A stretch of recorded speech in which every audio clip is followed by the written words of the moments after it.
سړی ناروا منې کوي د منې کولو درې صورته دي په زور په ژبه د زړه په تعلق ختمول د صحابو په دور کې چې د یزیدیانو د نورو جنګونه راغله بیا د مروانیانو حکومت کې د اهل بیتو پسې بې ځایه غږېده نو د اختر د لمانځه نه وروسته خو خطبه سنت دا ده چې د لمانځه نه وروسته وي هغه چې دوی لمونځ وکړو بیا خلک نور نه ورته کېناسته ولې دوی په بې ځایه اهل بیتو پسې غږېده نو دی راجوګ شو خطبه یې مخته کړه لمانځه نه خو ذاتې څوک ته تللی نه شي څوک ورجوګ شو چې دا سنت طریقه نه ده سنت طریقه دا ده چې د لمانځه نه به شاته وي ده ورته ویل هغه خبرې اوس پاتې دي ځکه مطلب دا و چې بیا خو موږ ته خلک کیني نه چې خبرې ورته وکړو خطبه بیان کړو ابو سعید خدري رضی الله عنه ورجوګ شو د یو سړي ملاتړ یې وکړ دغه سړي خپله ذمه پوره کړه امیر ته حق وویلې هغه ناروا کار شروع کړو سنت یې پرېښوده دې ورته وویلې ما د نبي علیه السلام نه اورېدلي دي اوس د هغه دلیل ذکر کړي ما د نبي علیه السلام نه اورېدلي چا چې یو څوک په ناروا کار ولید نو په اول دې په زور په لاس رامنې کړي که د لاس طاقت نه و په ژبه دې منې کړي که په ژبه طاقت نه و په زړه دې منې کړي خو دا د زړه منې کول هغه ضعیفه درجه د ایمان ده نو دغه دا معنه چې دغه لاندې بیا ایمان نشته اوس د دغه حدیث تشریع علما کرام داسې کوي چې نهی عن المنکر بالید دا د حاکمانو د امیرانو کار ده زنا یې وکړه ته یې سنساره یې یا یې سل دورې ویې غلا یې وکړه لاس یې پرې کوې قتل یې وکړو قصاص کوې دا کار د حکومت ده دا ټول نهی عن المنکر ده اوس حکومت چې دغه خبرې ته اقدام وکړي دا د ده کار ځکه ده فتنه نه تر پیدا کېږي اوس یو سړی چې بدماشي کوي خلک وژني نو یو ورور یې ورمړ کړه بل ورور ته بیا غاړه ږدي چې ته مې مړ کړه قصاص ته بیا غاړه ږدي چې واسې ورسېږي بل هم بیا وژني بل هم بیا وژني خو د حکومت مخه بیا نه ویني که یو سړی قتل وکړو بل څوک راجګېږي دی وژني د ده تربور هم په درېږي قریب هم په درېږي خو چې حکومت یې ونیسي د حکومت مقابل کې بیا قوم هم نه جګېږي فتنه نه پیدا کېږي نو یو سړی سنګساره په عام محضر کې تربورونه قریبان ټول ولاړ دي قصاصه په عام محضر کې په دروی وایې په عام محضر کې شراب چې کړي دي په دروی وایې په عام محضر کې په دغه ټولو حد قذف کې په هر عنوان کې چې وایې فتنه نه تر پیدا کېږي ځکه دغه کارونه د حکومت دي هر سړی د زنا په تور څوک نشي وژلی د غلا په تور د چا لاس نشي پرې کولی د قتل په تور څوک نشي وژلی دا د حکومت کار دی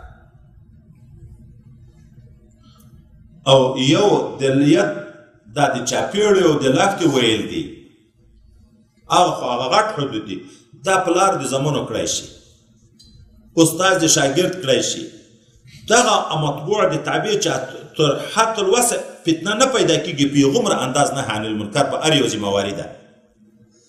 خو په عمومي توګه د منکراتو نه په زور منې کول دا د حکومت کار ده په ژبه د علماو کار ده دا چې په یو قوم کې ګناوې کېږي اتا واس نشته خو قرآن و حدیث مذهب دلایل درته معلوم دي د غشي د حرمت نو د جمعې په تقریر کې په جلسه کې په بل بیان کې دا بیان وکړه خلک پوه که په دا خبره باندې چې ګورې دا عمل ناروا ده الله منع تر کړي رسول الله منع تر کړي ائمه کرامو منع تر کړي دا د خباثت ته دومره عذابونه دي په قیامت کې دا وکړه دا د په وس پره ده نور خو د حکومت شته نه دا موږ د تلقینو کې دا اوس هم یو ځای کې تللی وم دا بیعتو په سلسله کې زنانه او دا سړیو ته دا حدیثونه مې چې شروع کړه ځکه په هغه علاقه کې زه پوه شوم چې دا د سهار لمونځونه اکثره خلک نه کوي دا ویده یې دا نه چې شپې و ټلویزیونو ته ناستې سهار یعنې یقین درته وایم چې دا الفاظ ما شروع کړه چې څوک چې قصداً بغیر د عذر نه یو لمونځ قضا کړي چې شریعت پایبندي چې ورته ذکر کوو چې په طریقت کې درې شیان ضرور دي اول د شریعت پایبندي نو هغه تشریح زیاتې زنانو ته زه بیا داسې کوم لکه اوس 15 وخته لمونځ الله تعالی فرض کړی په نر او په ښځه باندې په مسکینو په ماړه باندې دا یو داسې عبادت ته فضیلت یې ورته ذکر کړم چې څوک یې کوي الله د جنت وعده ده ورسره چې نه یې کې د جنت وعده نشته وعید ذکر کوم چې حدیث مبارک کې راځي څوک چې بغیر د عذر نه قصدن یو لمونځ قضا کړي داسې عذاب به خدای په کور کړي لکه کافرانو ته یعنې قسم د دستي په ژړا بنا وشي یو ورته وګوري دغه خپل حالات دستي ورته هغه شي چې دا خو موږ خو غر کړو حتی چا خوله اقرار راوکړو چې موږ نه خو دا مشکل جوړ ده اوس نو علما خو باید د خلکو خو سر ورخلاص کړي چې د خلکو د علماو سره تعلق ختم شي د علماو د عوامو سره تعلق ختم شي عوام به چیرې زده کړي د شي په اهمیت په عظمت نه خبر او د ګناه په لوی نه خبر او دا چې نه عالم یې نه امیر یې چاته په دلیل هم قناعت نشي ورکولی خو د ملا نه دې اورېدلي دي چې دا شی ناروا ده اوس دا سړی خو د تا خبر مني نه چې ته امیر ته ماته څه ویې نو دغه بیا دا ضرور ده په د عوامو باندې چې د دغه سړي سره چې ګناوې کوي دا تعلق به ورسره ختموي محبت دوستۍ ناسته ولاړه تګ راتګ دا به بیا ورسره ختموي دغه خو د په وس پوره ده د دغې وجې نه موږ تاسو ته را روان ده چې څوک مجاهر بالمعصیتې سلام به نه وراچوي ځکه سلام د محبت ذریعه ده مړی ته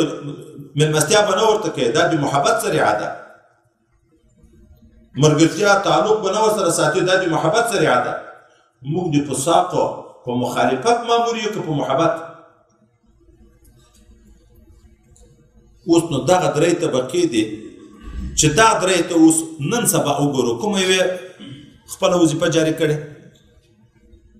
عمرا د وخت په ګناو کار لري خو اکثره اسلامي ملکو امیران تر ټولو نه زیات مجرمین دی جرم ته وده ورکوي جرم مخنیوی خو نشته علما د وخت هغه خدایم دې وساتي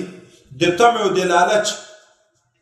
د دغه خبرې د متاهنت کوي چې اوس دغه تنظیم د ماته روپۍ راکوي دغه حکومت د ماته روپۍ راکوي دغه سردار د ماته روپۍ راکوي دغه مالدار او تجار د ماته روپۍ راکوي که زه څه وروایم بیا خو هغه تعلق ختمیږي نو هغه روپۍ مې د لاس نه وځي علما هم په اکثرو شیانو چې شمپوشي کوي عام عوام خو ځان خلاص کړي په خپل کور کې زوی لمونځ نه کوي لورې لمونځ نه کوي ورور یې نه کوي جمع لمونځ نه کوي ګیره رخوي ټلویزیون ته کښېني په نورو ګناوې ویني خو کور نه نه شړي تعلق نه ورسره ختموي عذر دا وی ماته وی راغلی دی اوس خو نو لوی ده غاړې ما په خلاصې کړي دي اوس خو لوی ده ایمان نه مني چې دنیا تاوان ورولي بیا د کور نه شړلی شي هلته بیا زور په رسیږي چې دنیا کاروبار ته نه ځي نه یې کړي هلته زور په رسیږي بیله یې جدا کوي ښځه دې بیا اتم ځه خو چې لمونځ نه کوي هلته بیا زور نه په رسیږي اوس خو لوی ده ګیره رخوي اوس خو لوی ده نور ناروا کوي اوس خو لوی ده دا عذر نه د شریعت او دغه وایي ډېره خطرناکه خبره دا ده چې دا د زړه نفرت هم نشي موجود د فاسق نه اصحا په د ایمان درجه دغه ده چې کم از کم په زړه کې خو به د بد یې شي چې په زړه کې هم بد ونه شي بیا محبت ورسره کې دوستي ورسره کې ملګرتیا ورسره کې تعلق ورسره ساتي نو خو هغه لاندې درجه د ایمان هم بیا ختمه شوه ځکه فتنې ورځ پر ورځ روانې دي او زیاتېږي